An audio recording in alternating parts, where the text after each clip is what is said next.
Vallée du Rift avec ce bilan qui fait état de 13 cas de décès qui ont été enregistrés dans la région de Saint-Louis à la date du 8 octobre, donc hier, sur un nombre total de 107 cas de fièvre de la vallée du Rift selon la direction régionale de la santé. Les 5 districts de la région de Saint-Louis sont concernés par cette épidémie selon les autorités sanitaires dans une note portant sur la situation de la maladie. Sur les 107 cas de fièvre de la vallée du Rift rapportés, 21 sont suivis à domicile, 69 sont déclarés guéris pour 13 décès donc enregistrés. Et sachez qu'à ce jour, 4 patients sont hospitalisés à l'hôpital de Saint-Louis. S'agissant de l'épidémie Mpox, Monkeypox, un nouveau cas positif a été détecté ce mardi, portant à 6 le nombre de cas, dont un guéri. Les 6 cas enregistrés sont tous localisés à Dakar. Et puis sachez-le, le gouvernement sera face à la presse demain vendredi. La secrétaire d'État auprès du Premier ministre, Marie-Rose Faye, porte-parole du gouvernement, fera face à la presse ce vendredi, notamment sur 3 sujets. Elle sera modératrice aux côtés de 3 autres ministres, une communication du ministre de l'Intérieur et de la Sécurité publique sur notamment les opérations de réorganisation et de sécurisation de l'espace public. Une autre communication sera celle du ministre de l'Hydraulique et de l'Assainissement et sera axée sur la gestion des inondations et le bilan des opérations hivernales. Et enfin, une autre et dernière communication du ministre de l'Éducation nationale sur la rentrée scolaire 2025-2026. Ce 9 octobre, la journée mondiale du handicap. Le constat est aujourd'hui amer dans le département de Rufisque. Les personnes à mobilité réduite se disent oubliées, sans accompagnement ni politique inclusive de la part notamment des autorités municipales. La suspension des bourses de sécurité familiale par les nouvelles autorités étatiques aggrave aussi leur quotidien. Un cri de cœur lancé au gouvernement par Narfei, il est président de l'association départementale des handicapés moteurs de Rufisque.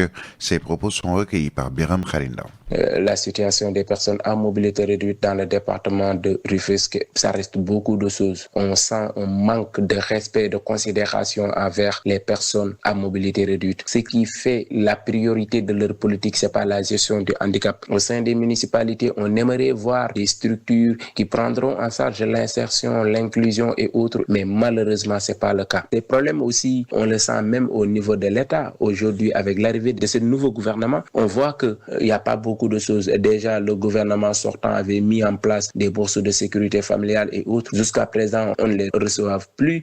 On ne sait plus pourquoi on ne les reçoit, on ne les reçoit pas.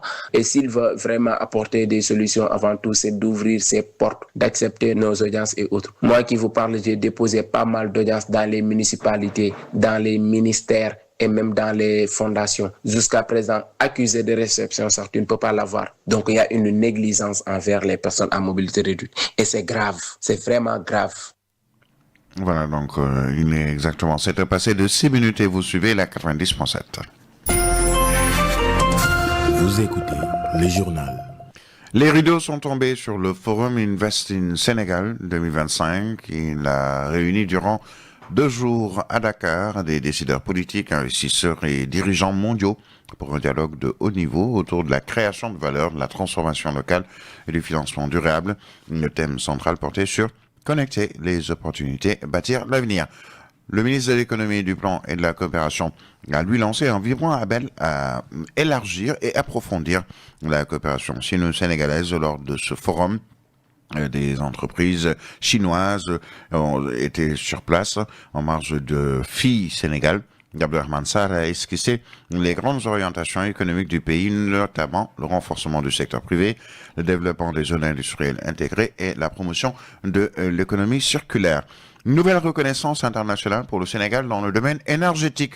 Le projet gazier transfrontalier GTA développé en partenariat avec British Petroleum, Cosmos Energy, la société mauritanienne des hydrocarbures et la société nationale Petrosen, a été primé par l'African Energy Week W 2025, recevant le prix de la meilleure stratégie de monétisation du gaz. Et puis, nous parlons éducation dans ce journal. Près de 4,5 millions d'apprenants, élèves et étudiants ont repris hier le chemin des salles de classe à travers un peu partout le Sénégal. L'année scolaire 2025 est placée sous le signe de l'équité, de la qualité et de la transformation humaniste de l'école. Le chef de l'État a dans un message souhaité une excellente année scolaire à l'ensemble de la communauté éducative. Au Bitey Dangetey, le concept a plusieurs équations. Pour Ndongo Sarr du QCEMS, son effectivité dépend de plusieurs paramètres. Il appelle les uns et les autres à prendre leurs responsabilités, justement pour que les écoles soient prêtes dès la rentrée, ce qui n'est pas forcément le cas un peu partout. Khalifa Fall. La rentrée des classes effective depuis ce lundi dans tout le Sénégal. Seulement, dans certaines écoles, beaucoup de manquements ont été notés. La campagne Ubitey Dangetey, lancée en 2015, a eu des résultats probants, mais beaucoup reste à faire pour son effectivité. Relativement au slogan Ubitey Dangetey, nous pensons en fait qu'il traduit un vœu, un souhait. Mais vous savez, la réalité est tout autre. Vous savez, le système en fait est composé d'un ensemble d'établissements implantés dans des zones qui ne sont pas les mêmes et où les réalités non plus donc ne sont pas les mêmes. Donc sous ce rapport, il est sans doute des écoles où des dispositions ont été prises en amont pour que les inscriptions puissent se faire à temps, mais dans l'écrasante majorité en tout cas des établissements publics, ce n'est pas le cas. Si vous avez fait le tour aujourd'hui dans certaines écoles, je suis persuadé que vous avez rencontré des parents qui étaient venus s'enquérir de l'État. Alors vous imaginez que ces parents, ils n'ont pas encore inscrit donc leurs enfants. Ubitey Dangetey est à la fois une ambition, un processus et un baromètre selon Ndongo Sarr. Chacun doit jouer son rôle. Il est un ensemble de points d'accord que nous avions signés avec l'État et relativement auxquels nous avons quelques soucis. Il y a également la question de la formation. J'ai dit, nous saluons la volonté de l'État donc d'aller vers la formation universelle, mais le problème c'est que aujourd'hui il y a quelques camarades qui doivent être formés, qui risquent d'être laissés en rade parce que leur dit-on, les diplômes qu'ils sont ne sont pas des diplômes qui devraient les destiner en tout cas donc à l'enseignement. Mais j'ai dit ça, il aurait fallu donc s'en rendre compte. Il faudrait qu'on trouve un dispositif dérogatoire. Plus de 4 millions d'apprenants, des élèves et étudiants ont repris le chemin de l'école pour l'année 2025-2026. À Ziguinchor, les cours ont repris également au préscolaire et à l'élémentaire, mais ce n'est pas le cas pour le secondaire, où les élèves sont encore aux abonnés absents. L'inspecteur d'académie a effectué sa traditionnelle tournée des établissements scolaires, nous dit notre correspondant à Ziguinchor, Moussa Ndao. L'inspecteur d'académie de Ziguinchor a sacrifié à la traditionnelle tournée officielle de rentrée des classes en compagnie de l'inspecteur de l'éducation et de la formation de Ziguinchor. Cette visite de terrain avait pour objectif de constater le démarrage effectif des enseignements aux cours privés Marie-Rivier, à la case des tout-petits de Tilène et à l'école élémentaire Matadiem et de Kandialan. Les cours ont effectivement démarré. Nous étions venus pour voir les conditions de démarrage, pour voir si les écoles sont nettoyées, désherbées, permettre quand même un bon démarrage. Et partout où nous sommes passés, nous avons vu quand même que c'est fait, c'est réalisé. L'autre aspect, la présence massive des enseignants, et ça c'est depuis la rentrée administrative. On a même reçu vraiment les statistiques de démarrage. Là aussi, on a constaté que le personnel enseignant est en place. Pour le préscolaire et l'élémentaire, on a vu quand même assez bonne présence d'élèves. Vraiment, quelque part, les enseignements ont même démarré. Cependant, le scénario n'est pas le même au lycée Périssac et au CEM Côte-Sud. Au niveau des moyens secondaires, où les élèves se font encore désirer. Et là, souvent, c'est un constat habituel. Mais les responsables également ont reçu les instructions qu'il fallait pour insister auprès des parents pour qu'ils puissent laisser les élèves pour qu'ils viennent. Il n'y a pas de raison que les écoles soient prêtes, que le personnel enseignant soit sur place et que les élèves continuent à se faire désirer. Le directeur de l'école élémentaire David Carvalho, Gilbert Mané et le principal du CM Soukoupapaï, Moumoudou Kaken Djedjou, ont confirmé les propos de l'inspecteur d'académie lors de notre passage. Mais du côté des élèves, ce matin, ils étaient massivement venus en classe. D'ailleurs, on va faire le point des effectifs par classe. Nous allons envoyer au niveau du collectif. Et le personnel, on a remarqué que 3 absences. 4, un maître arabe et 3 français. Le maître du CP, il est parti à Dakar pour un concours et les 2 autres pour des raisons de décès. Aujourd'hui, à notre grande surprise, nous avons constaté pratiquement l'absence des élèves. Toujours est-il que les enseignants sont là, mais on attend encore les élèves qui ne sont pas encore là. Les conditions sont là parce que déjà, les listes ont été faites, les emplois du temps aussi sont disponibles et les salles ont été désinfectées. Donc je pense que les conditions sont là pour commencer les enseignements apprentissages. À Ziguinchor, les rentrées à 2 vitesses commencent à devenir monnaie courante à chaque ouverture des classes. C'est pourquoi l'inspecteur exhorte les chefs d'établissement à accentuer la sensibilisation auprès des parents d'élèves pour qu'ils laissent leurs enfants rejoindre les salles de classe dès l'ouverture de l'école. À Kaolack, la majorité des écoles de la région a démarré les cours, excepté quelques rares établissements qui portent encore les stigmates des dernières pluies. Les autorités compétentes sont à pied d'œuvre pour permettre aux élèves de regagner très vite les salles de classe, surtout dans les zones où il y a encore quelques gouttes d'eau ou en tout cas quelques mares d'eau. Pour le moment, le taux de présence des élèves reste très faible au premier jour de la rentrée. Correspondance Fallou Silla. En brassard rouge, des centaines de... Voilà, donc nous reviendrons sur Fallou Galas Silla. Nous nous rendons à Saint-Louis où l'inspecteur de l'éducation et de la formation a salué la présence des enseignants et des élèves dans les écoles situées dans l'axe Gandon-Diaoudoun. L'accent a été également mis sur la sensibilisation de la maladie de la fièvre de la vallée du Rift qui, vous le savez, fait encore parler d'elle dans cette localité. Baye Biram Diakhaté et l'inspecteur de l'éducation et de la formation de Saint-Louis. Ses propos sont recueillis par Pape Khalilouba. À l'école élémentaire d'Ngaï où nous avons débuté la visite, les élèves étaient sur place, tous les enseignants étaient sur place et nous avons même pu assister à une leçon de vie sur l'épidémie de la vallée du Rift et les élèves ont été sensibilisés sur les dispositions à prendre pour éviter la propagation de la maladie. À l'école maternelle d'Ngaï aussi, nous avons été et les enfants étaient présents, les éducatrices et éducateurs aussi étaient présents. Et là-bas, nous avons demandé qu'au cours de la semaine à venir, que la communication soit beaucoup plus intense dans la direction d'amener les parents à faire venir leurs enfants. Au collège de Gandon, qui se trouve être un collège de référence dans la circonscription au regard donc de son envergure, nous avons trouvé tout le personnel enseignant présent. Seulement, il faut se désoler que les élèves ne soient pas venus en nombre suffisant, hypothéquant ainsi donc le démarrage effectif des enseignements-apprentissages. Mais avec le principal, nous nous sommes entendus et en collaboration certainement avec l'APE, tout va être fait pour que les élèves puissent venir à l'établissement et que les enseignements-apprentissages, au plus tard, le 13 octobre. Voilà, donc à Kaolack, je vous le disais il y a un instant, les élèves n'étaient pas tous présents. Une rentrée des classes hier en dents de scie. Dans certains établissements, il y avait une majorité d'élèves, en plus des enseignants. Mais dans d'autres, il n'y avait presque personne au-delà des enseignants, nous dit Fallou Silla. À Kaolack, dans la plupart des écoles, le concept Ubitay Diangtay est effectif. Les enseignants, dans leur écrasante majorité, ont répondu présent et ont démarré les cours. Mamoudou Habib Kamara est l'adjoint au gouverneur, chargé des affaires administratives. La rentrée est effective ici dans la région de Kaolack, conformément aux instructions de la plus haute autorité, à savoir Ubitay Diangtay. Tous les acteurs sont présents, à savoir les inspecteurs, les enseignants, mais de manière générale, les engagements qui ont été pris lors du CRD préparatoire sont en train d'être exécutés à hauteur de 80%, parce que pour la majeure partie des écoles visitées, on n'a pas constaté la présence d'eau de pluie, mais dans certaines écoles aussi, la situation est constatée là-bas. Mais les services techniques sont en train de faire tout pour que ces eaux puissent libérer d'ici la fin de la semaine. Cependant, les écoles de Kaolack ont accueilli en ce jour de rentrée un nombre limité d'élèves, une situation qui devient malheureusement une habitude chaque année. Mamoudou Habib Kamara. Ce que nous déplorons, c'est un peu la faible présence des élèves. Je ne sais pas ce qu'il est dit, malgré les sensibilisations et tout, les élèves n'ont pas encore regagné le chemin de l'école. En ce qui concerne la disponibilité des tables bancs, l'inspecteur d'académie Samba Diakhaté rassure. En termes de dotation de table banc, les jours à venir, normalement le lot pour Kaolack devra parvenir, mais également le passage du tableau noir au tableau blanc. Rappelons que les autorités administratives et académiques ont effectué ce matin la traditionnelle visite de quelques établissements scolaires.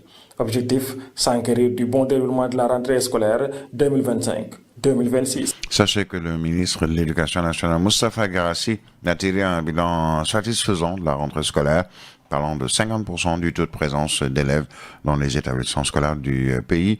En cette journée, hier donc, de rentrée des classes, le ministre de l'Éducation nationale était à Ndiaganiao. Il a visité l'école élémentaire Marie Médiatrice, où le chef de l'État a fait son cursus scolaire. avant d'aller au CM de Ndiaganiao pour enfin boucler son périple au lycée de Ndiaganiao. 7h18. Actualité internationale. Ce qui concerne le Proche-Orient, le président américain a annoncé cette nuit qu'Israël et le Hamas ont approuvé la première phase du plan de paix qui a été écrit par le président américain Donald Trump. Cela veut dire que tous les otages seront libérés très prochainement et qu'Israël retirera ses troupes jusqu'à la ligne convenue, les premières étapes en vue d'une paix solide, durable et éternelle. C'est ce qu'a indiqué le président américain Donald Trump. Le Qatar confirme un accord Israël-Hamas sur la première phase du cessez-le-feu. Israël va ramener chez eux tous les otages de Gaza, a déclaré ce matin le premier ministre israélien Benjamin Netanyahou. De son côté, le Hamas annonce être parvenu à un accord prévoyant la fin de la guerre à Gaza. Le mouvement islamiste palestinien appelle Trump à contraindre Israël à appliquer intégralement l'accord. Le chef de l'ONU appelle de son côté toutes les parties à le respecter pleinement. À Madagascar, quelques heures avant l'expiration de l'ultimatum donné par la Gen Z au président de la République, lui demandant notamment de démissionner, ce dernier a organisé hier au Palais d'État un après-midi de dialogue avec différents acteurs de la société, une sorte de grand-messe où étudiants, salariés, représentants religieux, entrepreneurs ont pu venir exprimer leurs doléances au chef de l'État. Sur les 1800 invités, plus d'1 millier avaient fait le déplacement. La plus grosse annonce reste sans doute celle où,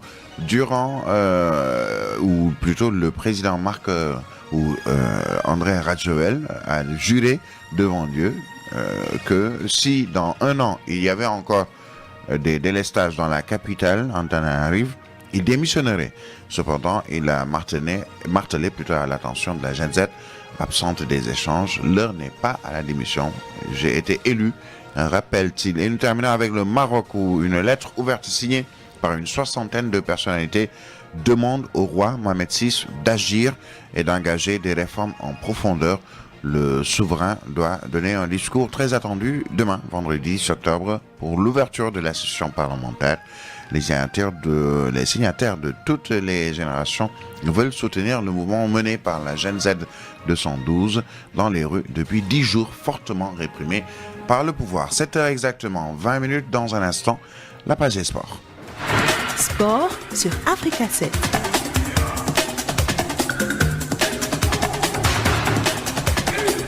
Voilà, dans ce studio pour nous présenter l'actualité sportive. Alamine Senghor, bienvenue et je vous laisse dérouler. Merci Birahim Touré, bonjour à vous. Nous parlons d'abord de la CAN U17, bien entendu des qualifications. Le deuxième match des Lions se jouera aujourd'hui. Le Sénégal rencontre la Guinée ce soir au stade de Ouézian Koulibaly au Mali. Les Lionceaux reviennent pour se relancer après un nul, 1 but partout d'entame contre la Sierra Leone. Le coach de l'équipe nationale du Sénégal, lui, reste optimiste. Nous savons ce qui nous manque et nous avons identifié ce que nous devons performer, a-t-il dit Ousmane Diop devant la presse hier en conférence de presse d'avant-match. Bonne chance à ces jeunes donc pour ces suites des éliminatoires de la CAN U17 et pour les éliminatoires de la Coupe du Monde 2026. Nous sommes à la veille de match pour l'équipe nationale du Sénégal. Eh bien, les Lions jouent demain vendredi à 12h heure locale contre le Sud-Soudan. Les Lions se sont entraînés hier donc au stade de Juba. Pathé 6 est opérationnel. Jusque-là, Ismaël Jacobs n'a pas encore rejoint la tanière. Je rappelle qu'il y aura une dernière séance d'entraînement ce soir. Ce soir avant donc de faire la conférence de presse d'avant-match où le coach Pape Thiaw fera face donc à la presse et en compagnie d'un joueur. Info à suivre dans nos prochaines éditions. Et pour vous donner donc les matchs à suivre ce soir à partir de 13h, toujours pour les qualifications de la Coupe du Monde 2026 Zone Afrique. À 13h, Burundi jouera à l'équipe du Kenya. Ouganda à 16h donc va se déplacer au niveau donc de Botswana, Malawi et Guinée équatoriale, Libéria, Namibie, Somalie, Algérie, Mozambique, Guinée. C'est donc les matchs à suivre ce soir. Toujours pour cette 9e journée des éliminatoires de la Coupe du Monde 2026. Je rappelle qu'hier, la Libye de Aliou Cissé finalement a fait match nul 3 buts partout contre le Cap-Vert. Donc je rappelle que la Libye est aujourd'hui à la 3e place de ce groupe, devant donc le Cap-Vert et le Cameroun, qui a donc eu une victoire hier face à l'île Maurice, 2-0. Victoire de l'équipe de l'Éthiopie face à la Guinée-Bissau, 1-0. De match nul entre Eswatini et Angola, 2 buts partout. L'équipe de l'Égypte a officiellement décroché son ticket qualificatif pour la Coupe du Monde 2026 à la suite d'une victoire hier, 3-0 face à l'équipe djiboutienne. Sierra Leone s'est incliné face à l'équipe du Burkina Faso, et directement les Bafana Bafana ont eu donc une victoire hier, 1-0. Ghana a défait l'équipe de Centrafrique 5-0. Je rappelle que de l'autre côté donc le Tchad s'est incliné face à l'équipe du Mali 2-0. Et toujours dans l'équipe nationale du Sénégal pour justement donc finir avec l'équipe nationale du Sénégal, Birahim. Eh bien demain ou le 14 mardi au stade Abdoulaye Wade de Diamniadio, le 12e Gaïndé a déjà annoncé les couleurs, puisque les supporters du Sénégal veulent faire une standing ovation pour la star sénégalaise. Il s'agit de Sadio Mané à la 10e minute. Eh bien, l'objectif, selon eux, Birahim, c'est de rendre hommage à la star sénégalaise Sadio Mané. Ce sera au stade Abdoulaye Wade de Diamniadio, donc rendez-vous au stade de Diamniadio. Est-ce que le match se jouera? Je pense qu'il y a Dambot qui menace, n'est-ce pas? Non, je pense que Dame est en train de faire hors sujet. On jouera le match au stade Abdoulaye Wade de Diamniadio. D'accord, donc c'est clair et c'est dit par Alamine Senghor. Merci, vous restez avec nous puisque vous nous présentez aussi la revue de la presse à 7h passées de 24 minutes. Africa 7, la revue de presse.